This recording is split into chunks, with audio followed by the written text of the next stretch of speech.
I am so pleased to have with me on They Made It Happen one of my dear friends, Miss Pearl Lawson. And she is going to be here to speak to you about breast cancer awareness. And she's going to talk to you a little bit about a few other things as well. So, welcome to the show, Pearl Lawson. Good evening, Linda. Thank you for having me tonight. I'm so excited for the opportunity to share with your listening viewers and to just have a great some conversations with you. Yes, exactly. I am so pleased that you're here as well. So, Pearl, tell me a little bit about who you are and a little bit about your backgrounds for my listeners. Oh, wow. Well, my name is Pearl Lawson. As you know, I am a native of Waukegan, Illinois. I'm a mother, a grandmother, but most of all, a child of God. Yes. Um, Yes. I'm a widow of 8 years, Mm, married to a wonderful man of God. Um, I am an avid knitter, crocheter, and a breast cancer advocate. Um, and yes, you are. I love life. I enjoy just so many things in life. You know, I just love nice things. I love worshiping God. I love my family. I enjoy being with my family. I love just about everything, food, fashion shows, just everything. Yes, yes, because I've seen you walk the catwalk, you walk the runway, and you are amazing. Oh, You thank do a you, really, really, really good job. And you're always kind of like downplay it, like you're an amateur or something, but you got that. girl. Yeah, and I've had the pleasure of being in your company a few times when we at a church function that we had, and we had a fashion show. And it was so much fun, and you just brought a lot of light to it. And Oh, you really did. And I enjoyed that. And I enjoy the times we've gone out to dinner and showing me the sights and the shy. I love all of that. But Pearl is here to talk to us a little bit more, have a more serious conversation rather about something that's near and dear to her heart. If I may say so, her husband that she just mentioned passed from a form of cancer. And mhm. Pearl is a breast cancer survivor. And she's going to talk to you a little bit about her journey and what her ordeal was doing both of those situations in her life. So, Pearl, you have it. Well, thank you, Linda. Again, I want to thank you for reaching out to me to be able to share with the public and to share with your listening viewers and to just really share on a much needed topic. As we know, breast cancer Yeah. Hmm. right now it's a number one as it relates to women being diagnosed a form of a cancer. Right now they're saying it's the number one cancer. 1 out of 8 women will be diagnosed with breast cancer in their lifetime. But what we want to do is make sure that it's early if they're going to be diagnosed, because that's really important. Early detection is a key. And if it's early, it's a 98% survival rate. If it's caught at the early stage, it's not a death sentence. I am a 27-year breast cancer survivor, was healed of breast cancer 27 years ago, have not had any reoccurrence, to God be the glory. Hmm. Was diagnosed with stage 2B cancer. I was about 29 and a half years old at that time, and was felt a lump, um, but I felt a tenderness underneath my armpit. It felt like a sensation when you shave underneath your arm, and it's kind of tender afterwards, and it felt like that.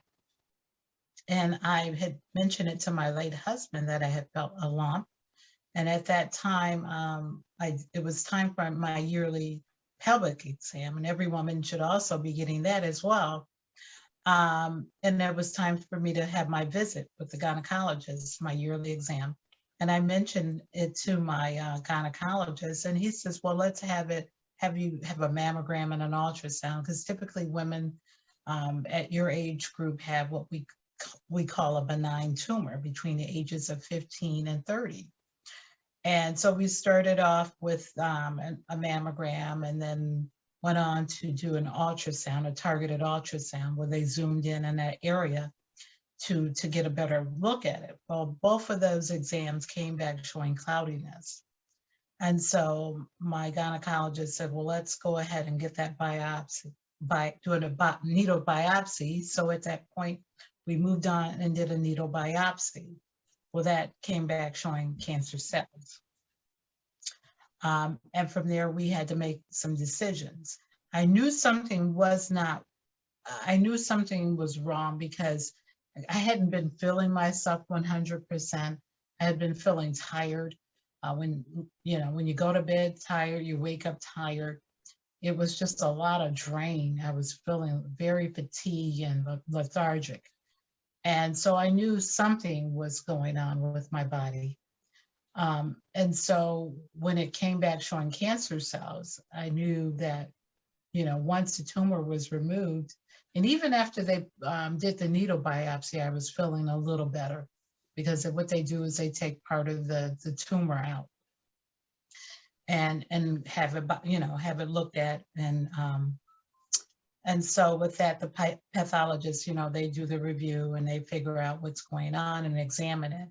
And so, like, it came back showing cancer cells. And then from there, I had some decisions to make. Right. Whether to have a lumpectomy or to have a mastectomy. And a lumpectomy is when they take partial breasts away. The mastectomy is when they take the entire breast away.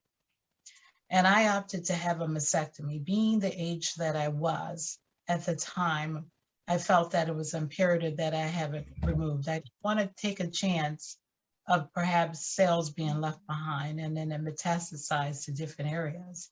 So I felt like this needed to be handled aggressively. And so with that being said, I also had 4 rounds of chemotherapy, very strong dosage of chemotherapy.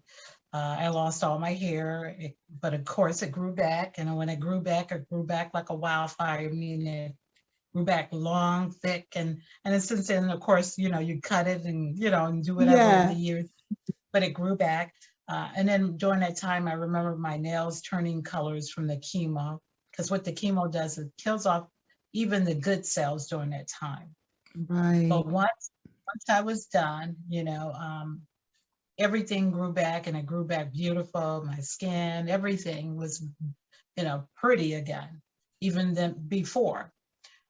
And so I went through to get through. We oftentimes in life, we go through some things that brings us to our knees, of course. But through the grace of God, I made it through, and I went through. I didn't stay there, but I went through. So 27 years later, I'm still here. And I will be an old lady when I leave here. I will be 99, close to 99. I'll be in my 90s. So I've got a lot of living to do. I'm busy for the Lord. I'm busy in the community doing what I've been called to do. So this was put in my hands after going through. When we go through something, the lesson is to now go back and help those who are going through it and make sure they.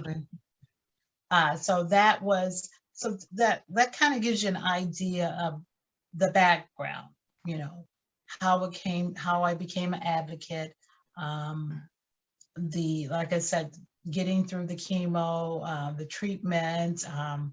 Of course, I had some days where I didn't feel good, because chemo is a very powerful drug. I mean, it literally can lay you on your back, knock you out, days where you don't feel like getting up doing things. And then when you start feeling better, it's time to have the next dose.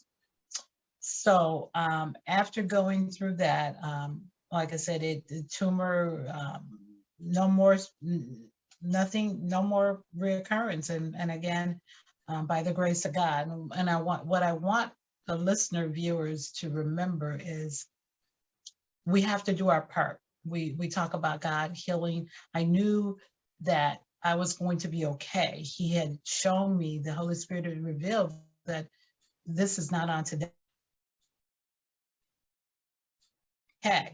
And so I walked by faith, and part of faith was doing what I needed to do. Right. And that was really important. So during that time, I really got into my word, and I meditated, and I trusted God that his word is true, and it just comforted me during that time. But I also had family members there helping me through. My late husband, he helped nurse me back to good health. My mom and family members, they were all there for me. People I didn't know, I got to know during that time. So I got to know a new group of people during that time. So that nothing was wasted during that time, and it's still not wasted, meaning that what I've gone through was not a waste at all. I'm just very blessed and fortunate. But what I want to know, what I want women to know out here is it's important to know your body. When something does not feel right, you need to check it out. Mammograms are really important. It's important that we get those yearly mammograms. It's important that we do our monthly self-examination. Examine your breasts. Get to know your body.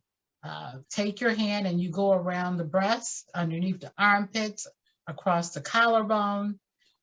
You really need to examine and then get a yearly physical.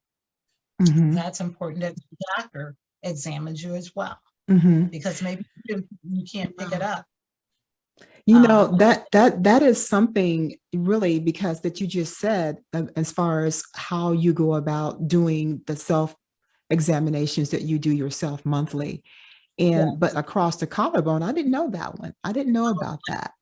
Yes, you should take your hand and even go across your collarbone, Wow. because that's still part of the chest wall, right? Near the chest wall. Yeah, I didn't know that.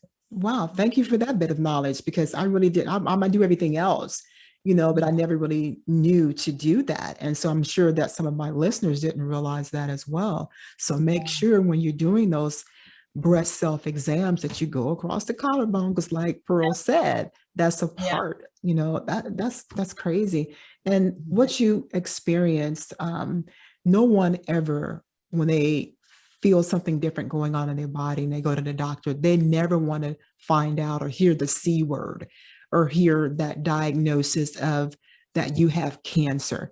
And it's very, very scary. But like you just said, if you do what you need to do, you do your monthly self breast exams, you get your yearly physical, you get your mammograms when you need it, and your physical other examinations that you need. Take care of yourself. Take a few hours a year to take care of yourself and do the self breath exam, because like you said, Pearl, a cancer diagnosis isn't a death sentence. And I think once we hear it, we think, oh my God, this is the worst that can ever happen. I've got 6 months or whatever. But you also, I think you have to be positive and be in a spiritual place. When I say that, you need to know your God. You need to know that He is able